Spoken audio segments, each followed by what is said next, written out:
حضرت ابو ہریرہ رضی اللہ تعالی عنہ روایت کرتے ہیں کہ آپ صلی اللہ علیہ وسلم نے فرمایا خاک آلود ہو اس شخص کی ناک جس کے سامنے میرا ذکر ہو اور وہ مجھ پر درود نہ بھیجے۔ خاک آلود ہو اس شخص کی ناک کہ اس کے پاس رمضان آیا اور بغیر اس کی بخشش کے گزر گیا۔ خاک آلود ہو اس شخص کی ناک کہ جس کے والدین دونوں بوڑھے تھے یا دونوں میں سے ایک اور وہ اسے جنت میں داخل نہ کرا سکے۔ سرکار دو عالم صلی اللہ علیہ وسلم کا فرمان ہے، 3 آدمیوں کے لیے آپ صلی اللہ علیہ وسلم نے بددعا دی۔ یہاں تو یہ جملہ فرمایا کہ خاک آلود ہو، اور ایک روایت میں موجود ہے کہ آپ صلی اللہ علیہ وسلم ممبر پر جب بیٹھنے کے لیے آئے تو پہلی سیڑھی پر پاؤں رکھا تو فرمایا آمین، دوسری پر تیسری پر فرمایا آمین۔ بعد میں صحابہ نے پوچھا تو آپ صلی اللہ علیہ وسلم نے فرمایا جبرائیل امین آئے تھے، تو جبرائیل امین نے بددعا دی اور میں نے آمین کہا۔ جبرائیل امین نے کہا کہ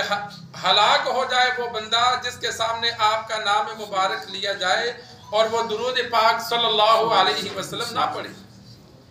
ہلاک ہو جائے وہ بندہ جس کے پر رمضان گزرے اور وہ اپنی مغفرت نہ کرا سکے۔ ہلاک ہو وہ بندہ جو اپنے والدین دونوں کو بوڑھا پائے یا دونوں میں سے ایک کو اور وہ خدمت کر کے اپنی بخشش نہ کرا سکے۔ تو ایک تو سرکار دو عالم صلی اللہ علیہ وسلم کا جب بھی نام مبارک آئے تو انسان صلی اللہ علیہ وسلم درود پاک پڑھے، اور اسی طرح جب انسان لکھے تو وہاں بھی صلی اللہ علیہ وسلم پورا لکھے۔ بعض لوگ صرف سواد ڈال دیتے ہیں، یہ غلط ہے، علماء نے اس سے منع کیا۔ سرکار دو عالم صلی اللہ علیہ وسلم کا نام مبارک لکھا جائے تو وہاں بھی صلی اللہ علیہ وسلم پورا لکھا جائے۔ محدثین نے کتابیں لکھی، پہلی صدی، دوسری صدی، تیسری صدی، اس کے بعد، اور وہ کتابیں پوری دنیا میں ابھی بھی پڑھی جا رہی ہیں۔ حدیث میں موجود ہے کہ جس کاغذ پر جس جگہ صلی اللہ علیہ وسلم کسی نے درود لکھا، جب تک وہ باقی ہوگا اللہ لکھنے والے کو ثواب روزانہ عطا فرماتا رہے گا، اور جس نے لکھا اس پر جو روزانہ پڑھتے ہیں پھر کتنا درجہ پڑھ جائے گا۔ اب احادیث جنہوں نے لکھی ہر حدیث میں بار بار صلی اللہ علیہ وسلم، اب پڑھنے والے وہ پوری دنیا ہے۔ اب لکھنے والا جو مصنف ہے اس کی ہم شمار نہیں کر سکتے کہ اس کے لیے اللہ کتنی نیکیاں جمع کر رہا ہے، لیکن اللہ کے ہاں تو وہ جمع ہو رہی ہیں، قیامت تک جمع ہوں گی۔ جب تک وہ احادیث چلے گی ان کو ثواب ملتا رہے گا۔ اور اسی طرح رمضان المبارک کا مہینہ قریب ہے، انسان ارادہ کرے کہ میں نے رمضان ایسے گزارنا ہے کہ اللہ تبارک و تعالیٰ سے اپنے لیے معافی نامہ جاری کروانا ہے، کہ اتنا اچھا گزاروں گا کہ اللہ کو پسند آئے اور اللہ اعلان فرما دے کہ جا بندے میں نے تجھے معاف کر دیا۔ روزانہ 10 لاکھ بندوں کی افطار کے وقت مغفرت ہوتی ہے، اور آخری عشرے میں پورے رمضان میں جتنوں کو اللہ نے معاف کیا تو آخری رات میں اتنے اور لوگوں کو اللہ معاف کرتا ہے۔ لیکن وہ جن کا عمل اللہ کو پسند آیا، اللہ مخلوق پہ نظر ڈالتا ہے، جس کا روزہ، جس کا کوئی عمل پسند آتا ہے تو اللہ اعلان فرماتا ہے اس کو میں نے ہمیشہ کے لیے معاف کر دیا۔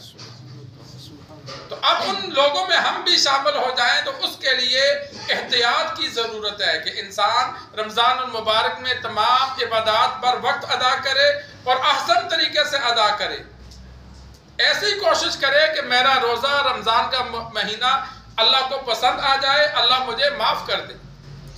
اور تیسرا آپ صلی اللہ علیہ وسلم نے بددعا دی نافرمان کے لیے کہ والدین بوڑھے تھے، خدمت کرتا تو والدین جس سے راضی ہو کر دنیا سے جائیں، تو حدیث میں موجود ہے اللہ ایسے بندے کو جنت عطا فرماتا ہے۔ اب والدین موجود تھے، دونوں موجود تھے، اس نے خدمت نہیں کی، یا دونوں میں سے ایک موجود تھا، ایک دنیا سے چلا گیا، لیکن اس ایک کی خدمت کر کے بھی وہ اس کو راضی نہیں رکھ سکا، تو وہ اس حال میں دنیا سے چلا گیا، والد تھا یا والدہ تھی، ناراض ہو کر بچے سے دنیا سے گئی، تو ایسے بچے کے لیے بددعا فرمائی کہ ایسا بچہ ہلاک ہو جائے، کہ اس کے پاس بہترین موقع تھا، والدہ کی، والد کی کچھ خدمت سکون دیتا، وہ دنیا سے راضی جاتے تو بدلے میں اللہ اسے جنت عطا فرماتا،